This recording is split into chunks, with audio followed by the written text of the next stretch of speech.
अस्सलाम वालेकुम dear students. आज के लेसन में हम टेक्स्ट फॉर्मेटिंग के ऊपर काम करेंगे। देखेंगे कि आप अपने डेटाबेस का टेक्स्ट कलर, अपने टेक्स्ट को बोल्ड कैसे कर सकते हैं, साइज कैसे चेंज कर सकते हैं, और इसके अलावा टेबल का जो है तो कलर हाईलाइट कैसे कर सकते हैं टेबल को। इसके लिए मैं डेटाबेस को ओपन करता हूँ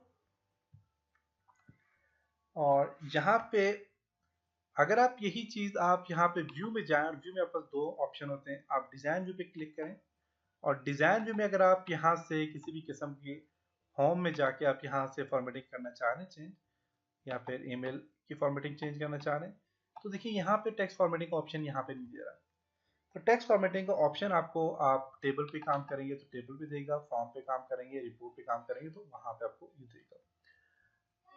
फर्स्ट टेबल में क्लिक करता हूँ और मैं यहाँ से फॉर एग्जाम्पल इस टेक्स्ट को सिलेक्ट किया। सिलेक्ट करने में इस टेक्स्ट को बोल्ड करना चाह रहा हूँ, देखिए टेक्स्ट फॉर्मेटिंग का ऑप्शन यहाँ पे आ गया। मैं इसको बोल्ड करना चाह रहा हूँ, मैं क्लिक करूंगा बोल्ड हो जाएगा। इटैलिक पे क्लिक करूंगा थोड़ा तिरछा हो जाएगा। अंडरलाइन पे क्लिक करूंगा तो इसके नीचे लाइन आ जाएगी। अंडरलाइन पे दोबारा क्लिक करेंगे तो आपका ये अंडरलाइन खत्म हो जाएगा। इटैलिक पे क्लिक करें नॉर्मल हो जाएगा, और बोल्ड पे क्लिक करें तो नॉर्मल हो जाएगा। इसी तरह आप यहाँ से इसका स्टाइल चेंज करना चाह रहे हैं तो आप यहाँ पे देखें, एरियल पे क्लिक करें तो एरियल इसका स्टाइल आ गया, टेक्स्ट स्टाइल। आप यहाँ से कोई भी स्टाइल देना चाहे तो आप यहाँ से दे सकते हैं। मैं इसको नॉर्मल जो स्टाइल है वो मैं यहाँ से कैलिब्रेट स्टाइल दे देता हूँ। साइज बढ़ाना चाह रहे हैं आप यहाँ से साइज बढ़ा सकते हैं। साइज कम करना चाह रहे हैं यहाँ से आप नॉर्मल साइज का कम कर सकते हैं। आप इसे 12 देना चाह रहे हैं 12 दे सकते हैं। इसके अलावा जितना भी ज्यादा आपकी मर्जी आप यहाँ से ऐड कर सकते हैं। फॉन्ट कलर आपने चेंज करना, आप यहाँ से फॉन्ट कलर चेंज कर सकते हैं।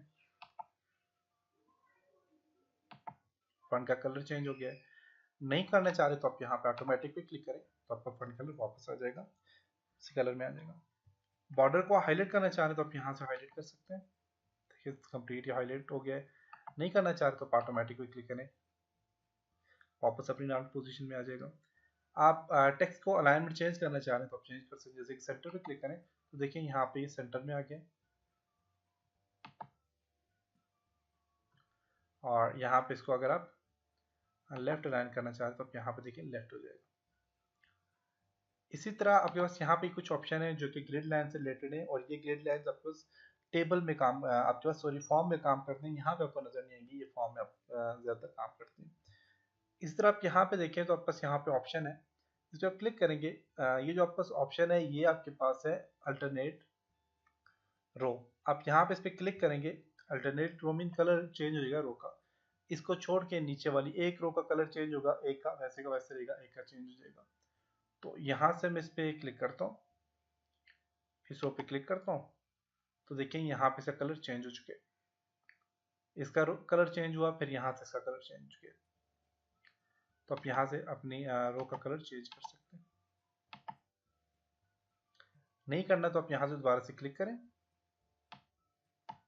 एक रो को सिलेक्ट कर लें, और यहाँ पे क्लिक करने के बाद आप यहाँ पे ऑटोमेटिक करेंगे तो ऑटोमेटिक यहाँ पे इस तरह का कलर आ जाएगा। देख सकते हैं ये इस तरह का कलर आ जाएगा।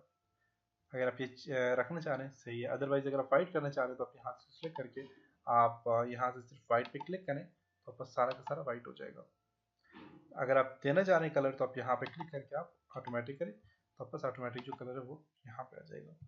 तो ये था जी आज का लेसन जिसमें हमने फॉर्मेटिंग के ऊपर काम किया। उम्मीद है आपको यहाँ तक समझ आया होगा। इंशाल्लाह नेक्स्ट लेसन में कुछ और चीज़ों के ऊपर काम करेंगे। तब तक अपना बहुत सारा ख्याल रखिएगा। खुदा हाफिज़।